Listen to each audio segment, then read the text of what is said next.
Komentimi përsosur i Kuranit. Gjuzi 30.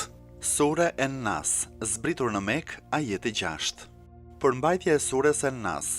Njeriu është gjithmonë në shënjestër të shejtanit dhe shejtani xhindet dhe njerëzit përpiqen të ndikojnë në zemrën dhe shpirtin e tij.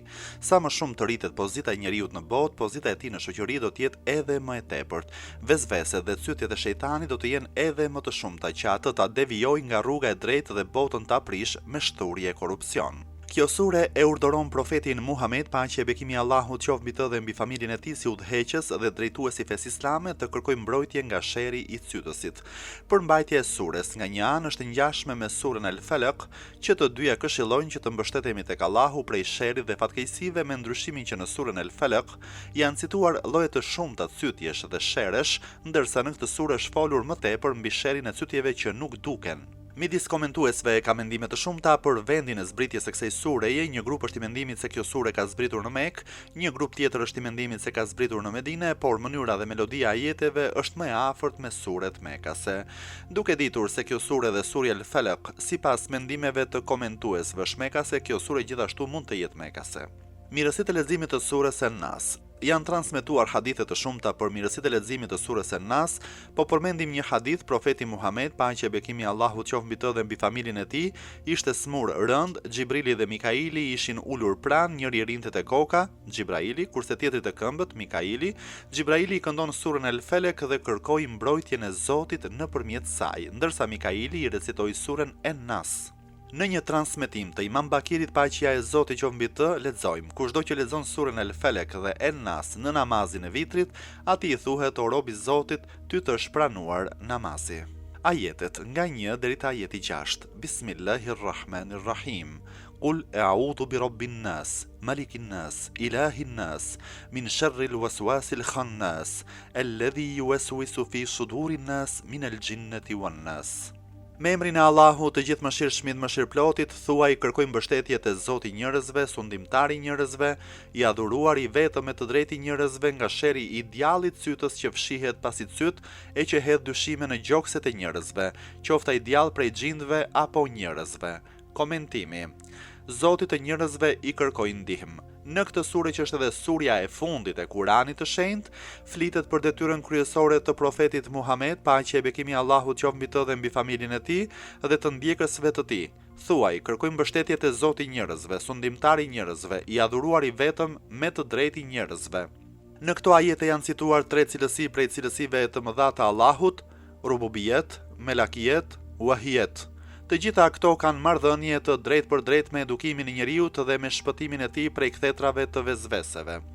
Sigurisht që qëllimi për mbështetjen dhe mbrojtjen nuk është vetëm ta themi me gojë këtë fjalë, por duhet me mendje, me besim dhe vepër që ta vendosim veten tonë në mbrojtjen e Zotit. Të mbështetemi te Zoti duke u ruajtur prej rrugëve, programeve të shejtanit, punëve dhe propagandës së tij, qëndrime në vende që shejtani ka shumë qejf, veten tonë ta vendosim në rrugën e mëshiruesit dhe të bëjmë vepra që ai është i kënaqur me to.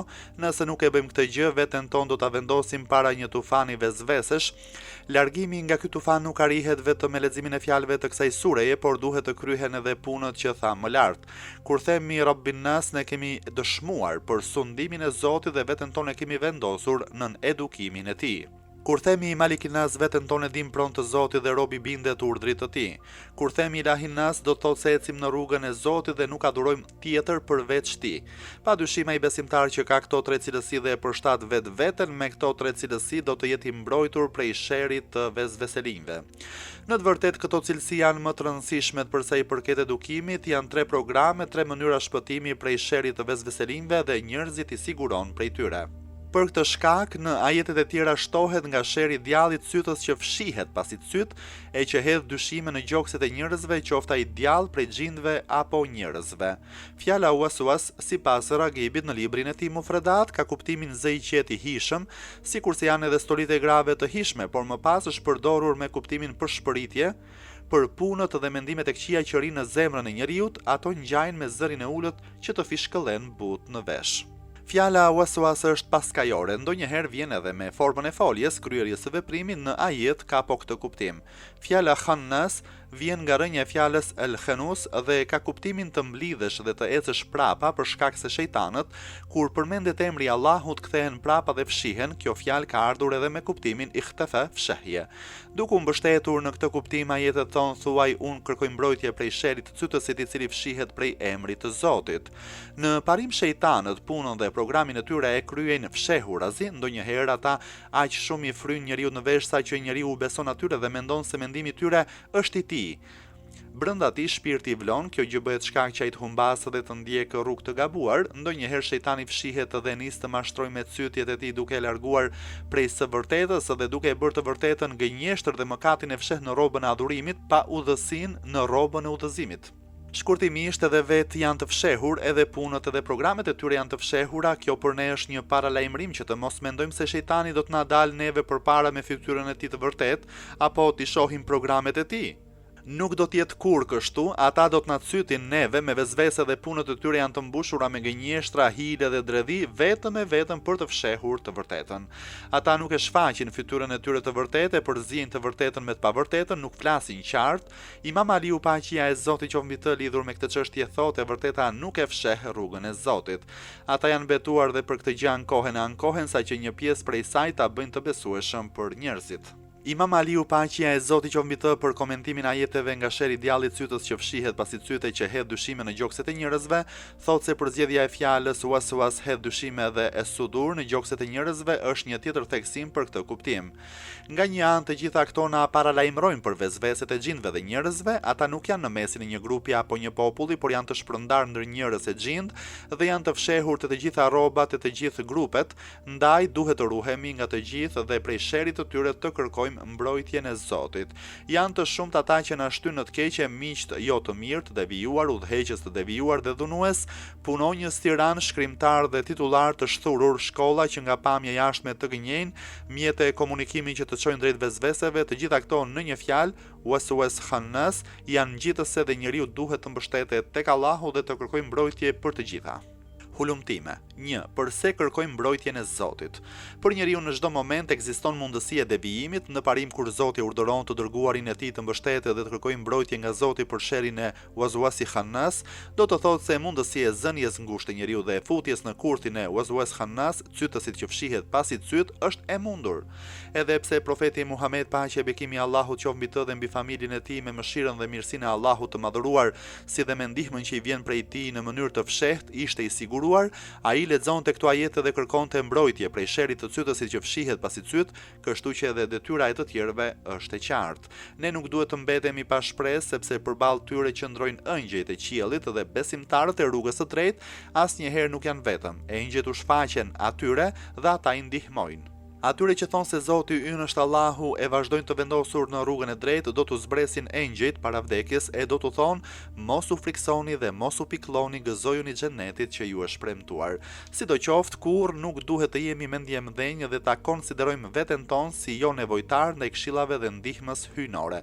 Gjithmonë duhet të mbështetemi te Zoti dhe të jemi të zgjuar e të vëmendshëm. 2. Përse përsëritet fjala en-nas? Disa komentues kanë thënë se në secilin rast ka një kuptim, por ajo çka vihet re është se fjala është përdorur për të theksuar këto tre cilësi të krijuesit, e që në të tre herët që është përmendur kjo fjalë ka një kuptim të vetëm. 3. Kuptimi i fjalës khannas në hadithe. Në një transmetim të profetit Muhammed paqja e bekimi i Allahut qoftë mbi të dhe mbi familjen e tij, lexojmë: Zemra e çdo besimtari ka dy vesh, një vesh ku fryn ëngjëlli dhe një vesh ku fryn cytjet e shejtanit, khannas. Zoti e përkrah besimtarin nëpërmjet engjëllit. Ky është edhe kuptimi i ajetit dhe i ka fuqizuar ata me shpalljen e vet. Në një hadith të Imam Sadikut, paqja e Zotit qoftë mbi të, lexojmë kur zbriti ajeti për ata që kur bëjnë vepra të turpshme ose i bëjnë dëm vetes, e kujtojnë Allahun, i kërkojnë falje për gjunahet e tyre, iblisi, shejtani u ngjit lart në një mal në Mekë dhe me zë të lartë thirrri të gjithë udhëheqësit e ushtrisë së tij, ata e pyetën se pse na thirre. Ka zbritur ky ajet që mua më bën të dridhem dhe për njerëzit është burim shpëtimi. Kush prej jush mund të përballet me të? Pyeti iblisi, shejtani. Unë mundem, tha një prej shejtanëve të mëdhenj dhe shpjegoi një plan. Por iblisi, shejtani nuk e pëlqeu, kërkoi plan tjetër.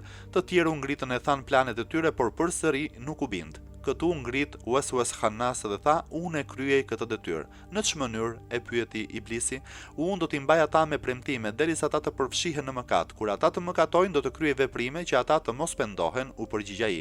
Ti mund ta kryesh këtë punë. Plani yt është tepër i mirë, tha Iblisi. Këtë detyrë ja caktoi atij deri në ditën e Kiametit. O Allah, na ruaj prej gjithë sherreve dhe cytësve të shejtanit Khannas. O Allah, kurthi është i vështirë dhe armiku është i zgjuar, kurthet e hartuara janë të fshehta dhe nuk ka shpëtim përveç se nëpërmjet mirësisë dhe dëshirës tënde. O Allah, nuk dim se si të falënderojmë për të gjitha mirësitë që na ke dhuruar. Kjo për ne është krenari e madhe dhe sukses që na ke falur që në këtë orë dhe pas gati 15 vitesh të përfundoj këtë tefsir. O Allah, ti e di që në këtë moment të gëzimit dhe të mbushura me falëndërime, e gjithë qenia ime është e lumtur, nuk mund ta përshkruaj me fjalë, por i ngret duart lart teje dhe them, o krijues, në komentimin e këtyre ajeteve mund të kemi gabuar, ti na i fal të gjitha ato, shpresoj që edhe robët e tu të na i falin. Së fundmi, dua të them o Zoti mëshirshëm dhe bujar, këtë shërbim të pakët pranoje nga të gjithë ne, me bujarin tënde, bëje dhe ruaje për ne nga punët e dobishme në ditën e Kiametit dhe të ringjalljes. Lutja jone fundit, Elhamdulillahi Rabbil Alamin.